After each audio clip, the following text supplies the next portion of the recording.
Então, vamos para a segunda parte da aula de pressão intracraniana. Então, vejam aí, vou compartilhar a tela com vocês. Próximo slide. Então, medida da pressão intracraniana. Como que eu mensuro essa pressão? Como eu disse no vídeo anterior, é necessário que o paciente tenha um catéter, que a gente chama de catéter de pique, tá? Então, olhem aqui na foto, para vocês terem uma noção de como que funciona, ó. Aqui é a incisão, tá? Suturada. E aqui tem a saída aqui, ó. Tá vendo? Então, gente, a PIC, normalmente, ela vem acompanhada de um outro caninho, né? Vamos dizer assim, de uma outra mangueirinha, que a gente chama de derivação ventricular externa, tá? É comumente chamada de DVE. Então, ó, o paciente, normalmente, ele vai ter a PIC, que é o catéter saindo, e do lado ele vai ter a DVE, que é como se fosse um equipo, né? Uma mangueirinha de equipo, que também está lá dentro do ventrículo cerebral, tá? Para que serve a DVE? A DVE serve para drenar líquor. Lembra que eu falei lá no início da aula que dentro da caixa craniana a gente tem o cérebro, a gente tem sangue, a gente tem líquor. Então, se eu tenho um aumento da pressão intracraniana, qual que é a minha ideia? É tirar um desses três, né? Eu preciso tirar alguma coisa para que a pressão diminua. O que eu posso retirar? O líquor. Então, a DVE ela serve para drenar líquor em momentos que o paciente tenha aumento de pressão intracraniana, certo? Então, para eu saber, né, se tem aumento, vai ter lá o catéter de pique, certo? E aí ele vai ter um transdutor de pressão, que eu vou mostrar para vocês umas fotos, para vocês terem uma noção. Mas lembrem-se, toda essa monitorização, né, como coloco o catéter, como que eu monitorizo, como que eu conecto no monitor, como que eu faço para zerar, tudo isso vocês vão aprender na disciplina de UTI. O que eu quero que vocês saibam aqui nessa disciplina são os valores de referência, os cuidados que eu tenho que ter com o catéter, para que ele serve, onde ele pode estar. Então, a parte mais teórica. Então, não fiquem nervosos, estressados com a prática, porque é difícil até de explicar para vocês isso por um vídeo, né? É muito mais fácil explicar pessoalmente ou dentro do laboratório. Então, aqui eu só quero que vocês saibam da teoria, depois em UTI, tudo isso vai fazer muito mais sentido para vocês, certo? Então, eu vou ter um transdutor de pressão lá dentro do cérebro do paciente, e ele pode ser implantado em vários locais, como eu vou mostrar aqui para vocês, e a outra ponta vai estar com o equipo, né, preenchido com soro, e no meio desse equipe eu tenho um transdutor de pressão que vai ser ligado no monitor e vai falar para o profissional como que está a pressão intracraniana do paciente, certo? Então, eu vou mostrar para vocês as figuras, fica um pouco mais fácil o entendimento. Ó, vejam aqui. Então, o catéter de pique, ele pode estar em três principais locais. Qual é o mais comum? Interventricular, ok? Então, o que é isso? Dentro do ventrículo cerebral. Lembra, os ventrículos cerebrais são repletos de líquor. Então, eu coloco o catéter lá para ter uma noção da pressão que tem dentro desse cérebro. Ele pode ser também dentro do parênquima, pessoal, ó, que é esse segundo desenho. Então, eu conecto dentro do parênquima, também vou ter o valor de pressão da mesma forma. Ou então, ele pode ser subdural, né? No espaço subdural, também vai me dar o valor de pique. Isso daí é uma decisão médica, não é do enfermeiro. Então, o médico vai decidir qual o melhor local de posicionamento do pique para fazer essa monitorização, tá? Então, algumas vantagens e desvantagens de alguns locais de colocação do pique, tá? Então, se eu tenho uma colocação do pique no espaço extradural, tá? Eu vou ter uma monitorização menos invasiva, certo? Porque tá fora da dura. Então, eu não vou ter uma monitorização lá no parênquima, no ventrículo, e isso causa uma vantagem de menos risco de infecção, ok? Mas tem desvantagens. Qual? Exige transdutores de pressão muito sofisticados, tá? Porque vai ser aplicado em cima da dura mater, como eu falei para vocês. Então, eu tenho que ter essa especificidade, ok? É uma desvantagem. Se eu tenho um catéter que está dentro do ventrículo, no parênquima ou subaracnoide, tá? Lá no espaço subdural, Qual que é a vantagem? Então, eu vou ter uma transmissão natural de pressão, pode ser por coluna líquida, tá? Isso também faz parte da prática. Então, eu tenho duas formas de monitorizar. Hoje, a grande maioria dos hospitais tem a monitorização eletrônica com equipo com transdutor de pressão, mas existe ainda alguns lugares que fazem por coluna líquida, tá? Mas não se preocupem com isso nesse momento. Isso daqui faz parte da prática, vocês vão aprender mais para frente. E o bom, né, de eu colocar um catéter interventricular, como eu disse, é a possibilidade de remover líquor quando eu tenho pressão intracraniana aumentada ou até mesmo para fazer uma análise, uma cultura, alguma coisa, tá? Qual que é a desvantagem? Como eu falei, infecção, gente. Então é muito comum, se o paciente não souber, se o profissional não souber fazer uma boa manipulação do catéter, curativo de forma séptica, pode contaminar. O paciente vai ter uma infecção cerebral, que vai causar ainda mais gravidade para o paciente, certo? Então, essa é uma desvantagem. O catéter de pique, como eu falei, ele pode estar sozinho lá, né? E conectado no monitor, ó, vai te dar aqui o valor direto.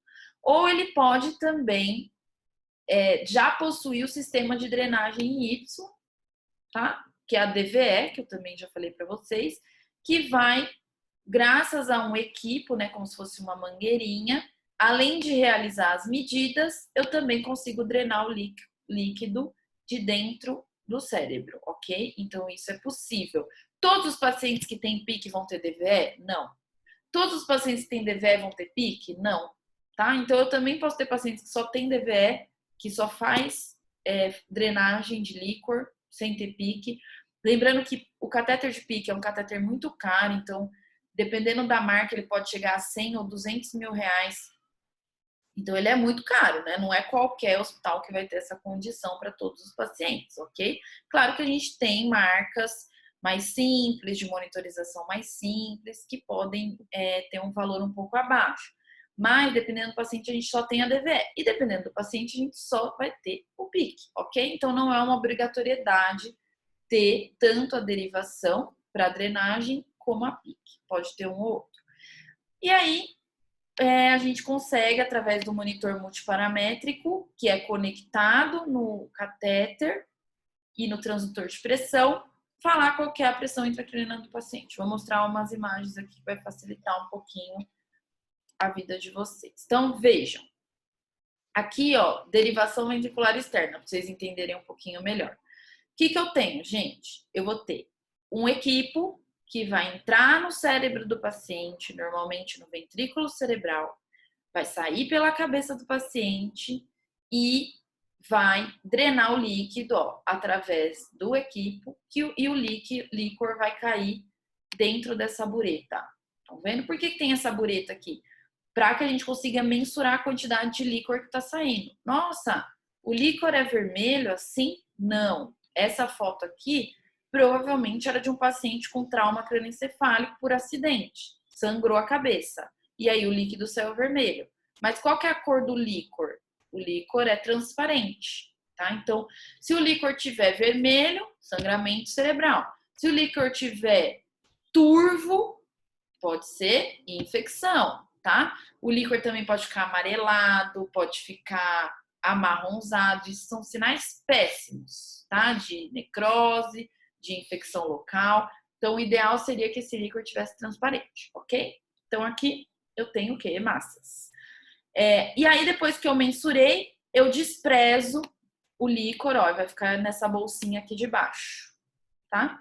E aí, depois isso vai ser desprezado quando atingir 2/3 da capacidade, ok?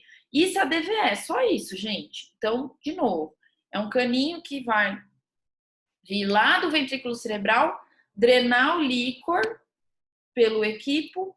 Primeiro vai drenar para dentro dessa bureta, para o profissional poder mensurar o débito, né? Quanto que drenou. Depois o profissional pode desprezar nessa outra bolsinha que a gente chama de bolsa coletora. Quando chegar a 2/3 da capacidade, esvazia e joga fora esse drenado, ok? Então, só para vocês terem uma noção da DVE. Gente, drenar líquor é uma decisão multiprofissional. Em alguns hospitais, o médico vai decidir.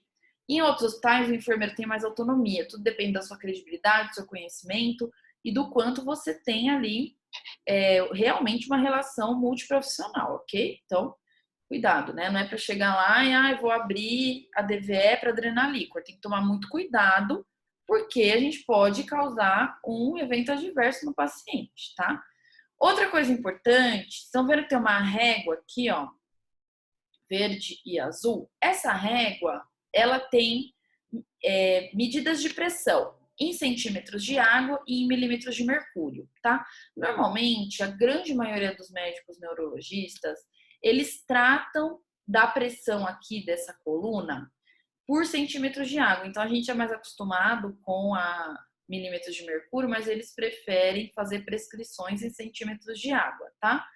E eu vou explicar para que existe essa régua aqui para vocês. Olha esse outro desenho aqui, que fica bem legal, bem fácil de entender, tá? Nesse desenho é uma pique em Y. Olha que interessante. Então, tá lá dentro da cabeça do paciente, saiu aqui, tá? Abriu o Y, estão vendo? Ó, uma parte para cá, uma parte para cá. Essa parte é a pique. O que é a pique?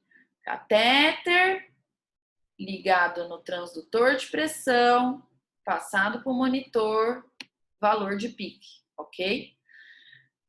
E a outra parte do Y é a DVE, tá? Então vejam, pessoal, são coisas diferentes, tá? Não confundam DVE com pique, porque não dá para falar que é a mesma coisa. A pique monitoriza, a DVE é como se fosse uma válvula de escape para adrenalíquor, ok?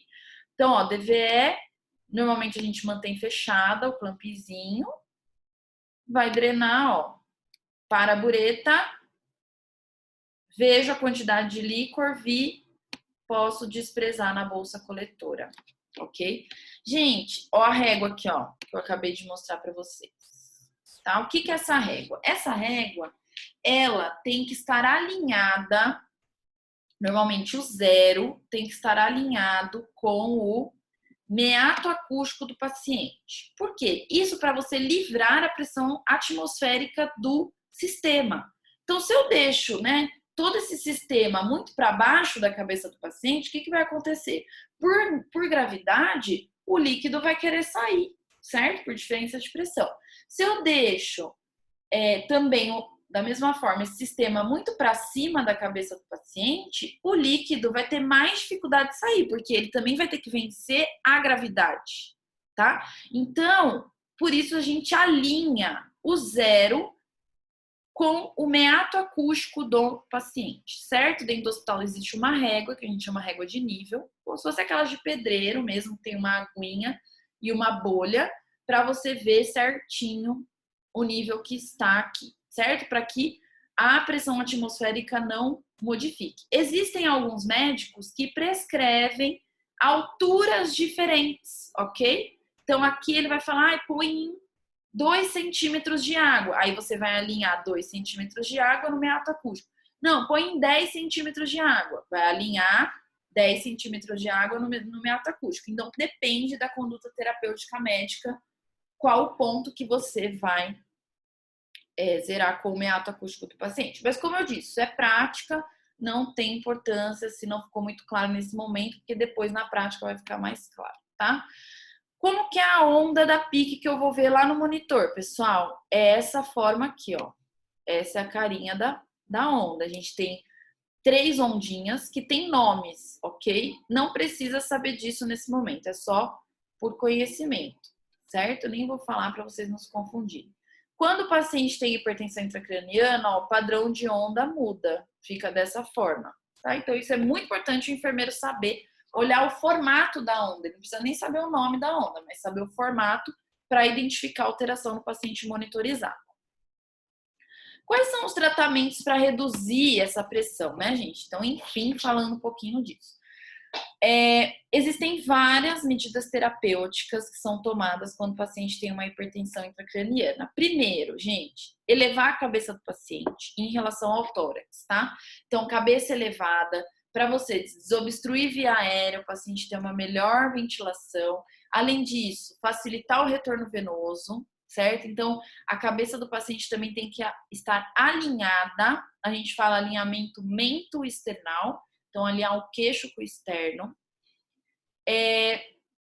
Quando o paciente tem uma respiração espontânea, mas que não está sendo suficiente, né? Então, os parâmetros de gasometria alterados, taquipneia, dispneia, o paciente vai ser entubado, ok? Isso também vai ser decisão lá no momento da prática, tá? E vão avaliar os distúrbios para tentar diminuir essa hipertensão intracraniana. Então, qual que é o grande objetivo para esse paciente? Reduzir a pressão intracraniana, para que a pressão de perfusão cerebral se mantenha adequada e eu tenha uma perfusão boa do cérebro. Isso evita que entre hipóxia, que cause edema e que cause hipotensão. Certo? Tratamentos médicos, ok? Tratamentos médicos, pessoal. Terapia osmótica com manitol. Então, manitol é um diurético, tá? Hiperosmolar. O que é isso? Ele causa osmose, então ele desidrata a célula cerebral e diminui o edema cerebral, ok? Posso fazer solução salina hipertônica. O que é isso? Gente, popularmente vocês vão ouvir aí nos hospitais da vida o pessoal falar, faz o salgadão no paciente. O que é isso? É ampolinhas de cloreto de sódio 20%, ok? Então faz sódio a 20%, por quê? Porque é uma solução hipertônica, né? O sódio ele causa osmose e aí também vai desidratar e diminuir o edema, tá? Vai fazer a monitorização de pique, se o paciente já não tiver. Drenalíquor, lembra que a gente falou na DVE, tá? Então drenalíquor para ver se melhora a pressão de perfusão. Hiperventilar o paciente para que ele não tenha hipóxia e faça edema cerebral. Existe também protocolos de hipotermia, tá? Então, a gente chama de hipotermia terapêutica. Quando o paciente tem uma lesão cerebral, existe o protocolo de colocar ele por no máximo 72 horas em hipotermia de 33,5 graus, tá? Claro que o paciente tem que estar sedado para isso, né, pessoal? Mas para você tentar diminuir o grau de lesão cerebral, tá? Sedar o paciente para diminuir o metabolismo cerebral, administrar anticonvulsivantes, para que se ele tiver convulsão, isso vai causar lesão, edema, então isso também é uma forma preventiva. Corticoide, que são anti-inflamatórios, para diminuir o processo inflamatório, diminuir o edema, e até barbitúricos para sedar esse paciente, ok? Outro tratamento médico muito importante, cranectomia descompressiva. Vejam aqui, o que é isso, né? Gente, é bem simples, vou explicar de uma forma bem simples. Vai levar o paciente para o centro cirúrgico, vai recortar um pedaço do crânio, tá? Então, vai tirar uma porção do crânio, uma porção mais ou menos desse tamanho que vocês estão vendo aqui na foto, e deixar o cérebro se expandir para fora, ok? Então, o que vai acontecer? A dura mater, ela vai se ampliar, tá? Eles fazem uma ampliação da dura mater. E o cérebro, que está edemaciado, ele vai sair para fora, né? Para ele poder ter um espaço e isso vai diminuir consideravelmente a pressão intracraniana, tá? Gente, em alguns hospitais, o paciente ele fica com essa parte óssea que foi retirada no peritônio, tá? Isso pode ser feito para que se conserve o osso. Mas a grande maioria hoje em dia está fazendo cranioplastia com acrílico, tá? Coloca uma prótese depois. Então, tira um pedaço do crânio, joga fora, espera todo esse momento de hipertensão intracraniana acontecer, melhorou, o paciente melhorou, põe uma prótese de osso aqui, né? Como se fosse o osso, o crânio, e fecha novamente, ok? E para finalizar, o que o enfermeiro, né, afinal, pode fazer? Várias coisas, pessoal. Então, primeiro, zerar, lembra que eu falei? No meato acústico, o transdutor de pressão, não dobrar o catéter de pique, tem que tomar muito cuidado, fazer uma fixação secundária para que nem quando movimentar não tracione, né? Pelo amor de Deus, esse catéter não pode ser deslocado, gente, é muito grave isso, certo? Fazer o curativo de forma séptica, sempre mantendo a inserção do catéter limpa e seca. Cabeça alinhada, lembrem-se, mento externo, decúbito elevado, não deixar a cabeça, né, comprimida com o travesseiro ou com a cama no local da cirurgia, monitorizar a pressão intracraniana do paciente, anotar os valores, identificar alterações, ok? Avaliar a onda, avaliar os sinais e sintomas do paciente, e cuidados gerais, ok? Avaliar dor, banho no leito, procedimentos que são realizados, iluminação. O paciente neurológico, gente, com hipertensão intracraniana, ele tem que ter pouca iluminação e pouco barulho. Por quê? Porque o cérebro tem que ficar ao máximo desligado. Quanto mais o cérebro trabalhar, maior vai ser a pressão intracraniana, ok? Então, esse é um cuidado que o profissional tem que ter. Avaliar continuamente o nível de consciência, fazer o eletroencefalograma conforme solicitado, ver a pupila do paciente, movimentos oculares que podem ser convulsões, avaliar o padrão respiratório e respostas motoras, avaliar todos os sinais vitais, mais gasometria arterial, avaliar toda a parte respiratória, aspirar a traqueia, instalar o oxímetro de pulso, monitorar os gases, avaliar toda a parte, né, cardiovascular e respiratória do paciente, posicionamento da cabeça no mínimo 30 graus, já falei. Nunca deixar o paciente tossir, espirrar. Então, a sedação do paciente ela tem que estar máxima, tá? Tem que usar sedativos potentes. O paciente não pode ter nenhum reflexo de tosse, espirro, nada. Ele tem que estar 100% sedado para que essa pressão intracraniana não aumente, ok? Terapias com drogas, certo? Então, todas as drogas que forem prescritas, a gente tem que conhecer a ação, a dose, como prepara, os efeitos colaterais, muito cuidado com isso. E sempre reconhecer sinais de infecção, porque o catéter é uma porta de entrada e pode sim trazer infecção para o paciente, tá? Avaliar a eliminação urinária e intestinal. Normalmente o paciente vai estar com uma sondinha, né? Porque ele vai estar sedado, tá? Prevenir lesões de pele com mudança de decúbito, mas vejam, o paciente com hipertensão intracraniana não pode lateralizar, ok? O paciente tem que ficar sempre alinhado, mas você tem que descomprimir áreas de proeminência ósseas, principalmente a região sacra e calcânea do paciente, ok? Conhecer o nível adequado, né, da DVE, quando que tem que drenar, quando que não tem. Sempre que for manipular DVE e pique de forma séptica, lavar muito bem a mão, colocar máscara, tudo isso, gente, para evitar infecção, ok? Então é isso, espero que vocês tenham gostado. A gente tira dúvida agora no chat e na reunião do Zoom que eu vou fazer com vocês, certo? Obrigada, até mais.